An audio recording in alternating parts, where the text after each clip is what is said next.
another parallel Earth reality that destroyed their world, and that the humans on that world became mutated into the form you call the Greys.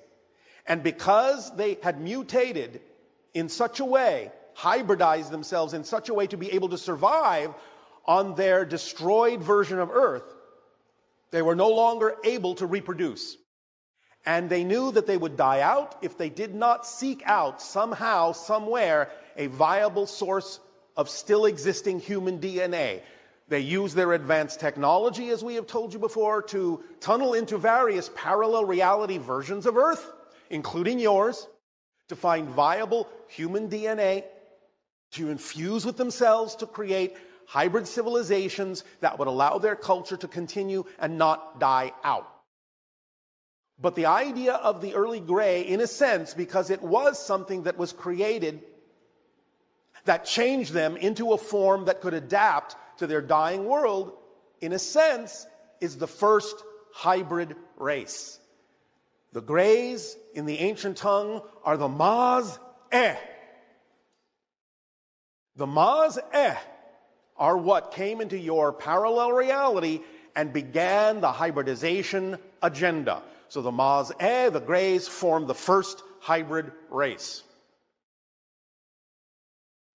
The first hybridization level or phase that followed the Maz'eh, or Grey beings, is what we call the Maz'ani.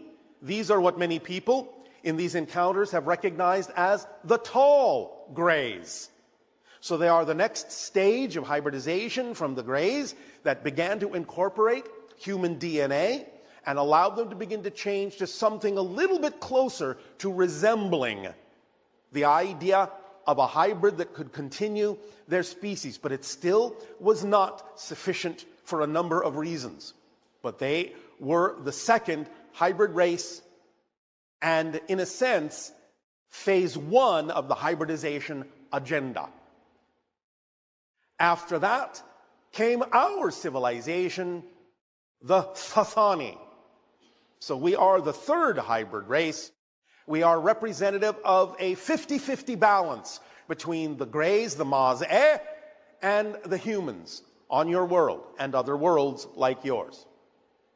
We are physically and representationally halfway between the Greys and what you consider yourselves to be as Homo sapien. We are here, as you can see, to share information with you because we are family, we are genetically connected. You are in many ways our ancestors, and we are your descendants, and we will get to that point a little bit more deeply in a moment. The next phase is what was called the Sha-yahyel. This is something that is a little bit more human in appearance, but still containing various aspects of what you consider to be hybrid beings.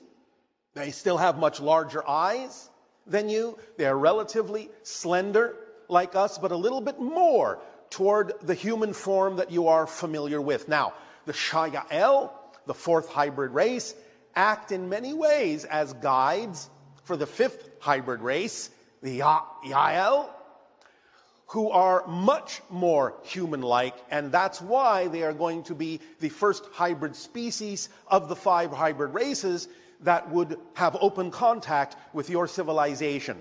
They look more or less human. They may still exhibit a few of the ideas of hybrid traits that would make them a little bit different than what you consider a normal or natural human to look like.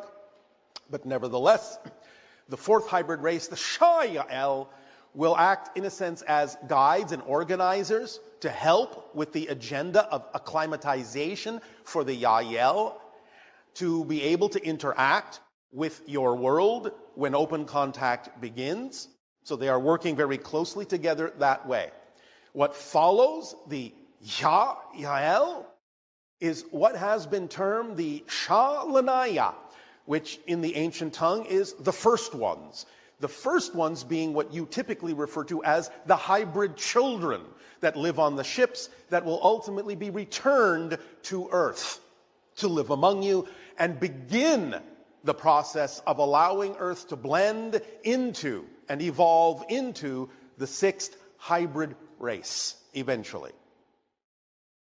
This is what we refer to as the next word in the list, the Enani-Ka. Now, we have initially told you that our ancient word for Earth is Enani, which basically means the ancestors, but more specifically, it was in its ancient form Maz'eh, Nadea, Enani-Ka, which means the place of the ancient mothers.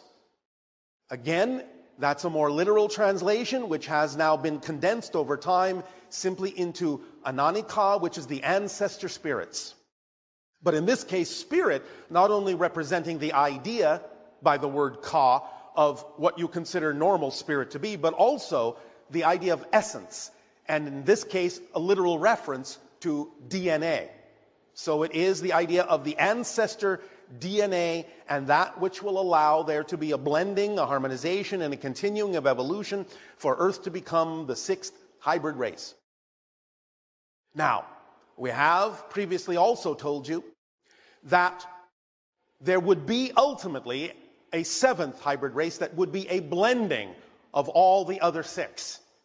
This will be a new type of being that will represent a very different way of existing in physical reality, that will exhibit many traits of spirits and other dimensions, will have an interesting expression of power and passion and peace, that will explore and unify many different star systems, many different galaxies in time.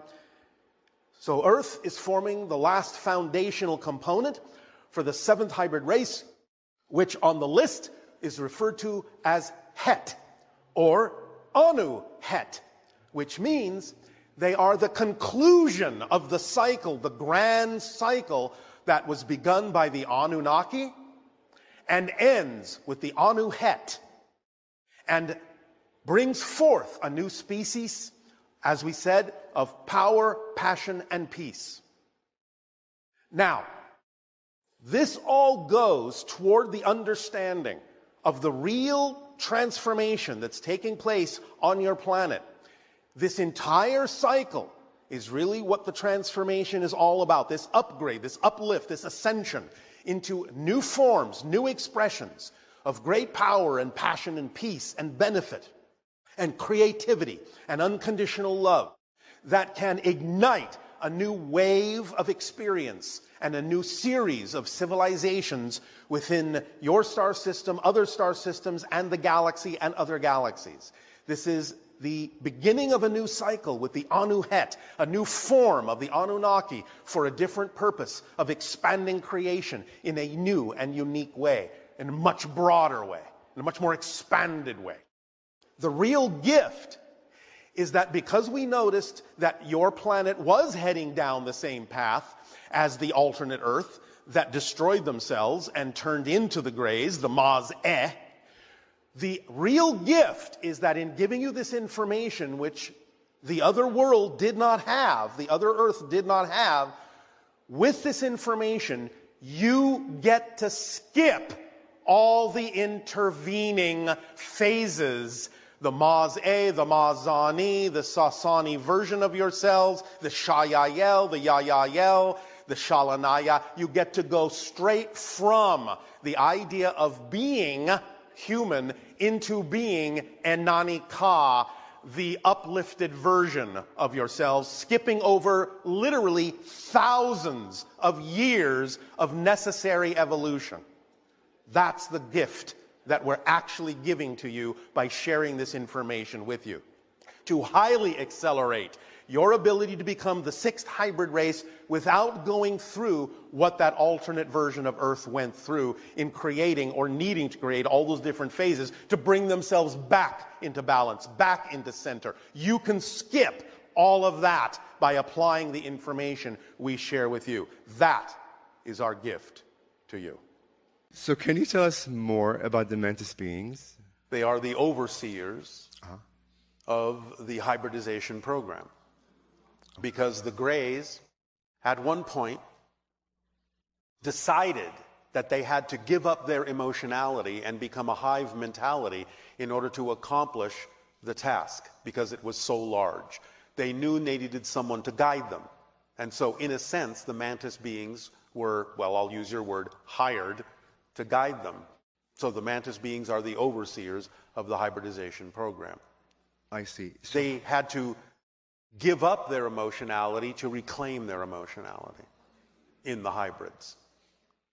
and how are they assisting humanity with that project? Am I assisting you?